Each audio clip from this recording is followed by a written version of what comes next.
қазақ елі ұлт ретінде сақталып қалу үшін не істеу керек? Менің ойымша ең бірінші кез келген қазақ азаматы білімді болу керек. Білімнің өзі екі түрлі болады. Фәни дүние білімі, ғылымы, бақи дүние ғылымы.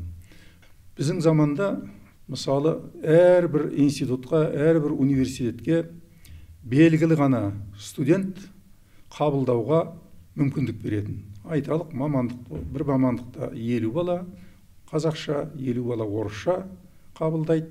Оған қосымша біз оқуға түскен жылдары 1-2 жыл сол сақталды.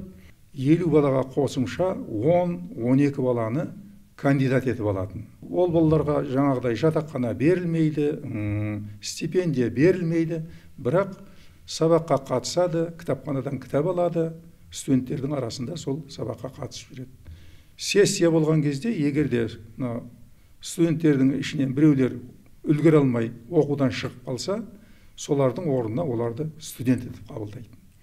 Бұны айтып отырғаным талаптың күштілігі. Жаңағы мен оқыған топта 25 бала болды, тағы 10 шақты кандидат болды.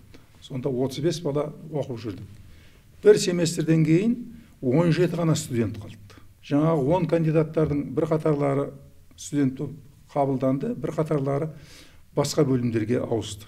Сонда 17 студент ғана оқып жүрдік. Мектепте де, жоғарғы оқу орындарында, техникум, училищелерде проценті мане дейтін бәле болды.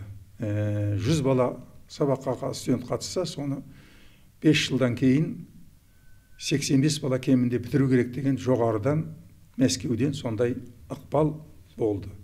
Ол теріс әсерін жасады.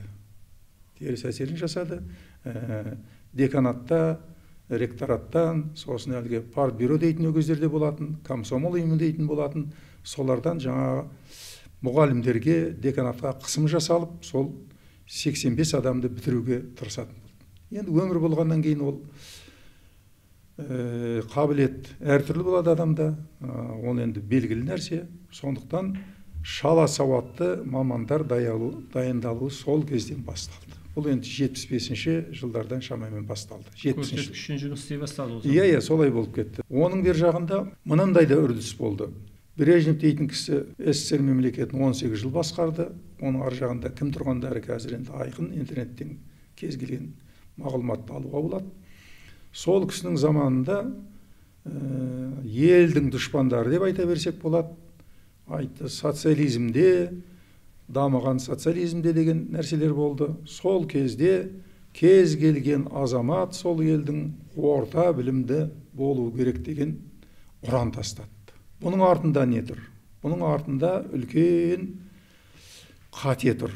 Оның себебі кейін мен зерттедім, оны кейін 2003 жылы ол кезде президент Назарбаев соның алдына Қазақстанда білім, ғылыми техникалық даму қалай болатынын тұжырымдама жазып берген болатынбыз. Сонда айтқан. Сонда көп нәрсені зерттеуге тура келді. Сонда қарап отырсам, мен Жапонияның мысалын алдым, Германияның мысалын алдым, Ұлыбританияның мысалын алдым, Американың мысалын алдым, Италиядан мысал алдым, Испаниядан мысал алдым, сол сияқты дамыды деген елдерден мысал алдым. Сосын Қытайдан да мысалдар алдым. Сонда бағанағы әңгіменің басында айтып кеткен 60 баланың тек 12-сі ғана мектеп бітірді дегенім, бұл өзі заңды нәрсе екен. Егер шартты түрде кез келген елде бірінші сыныпқа 100 бала баратын болса, соның ішінде тек 20-сы ғана түрлі себептермен қалғандары орта мектептің бағдарламасын игере алмайды екен. Оның толып жатқан себептері бар. Оған енді қазір тоқтамай қояйық.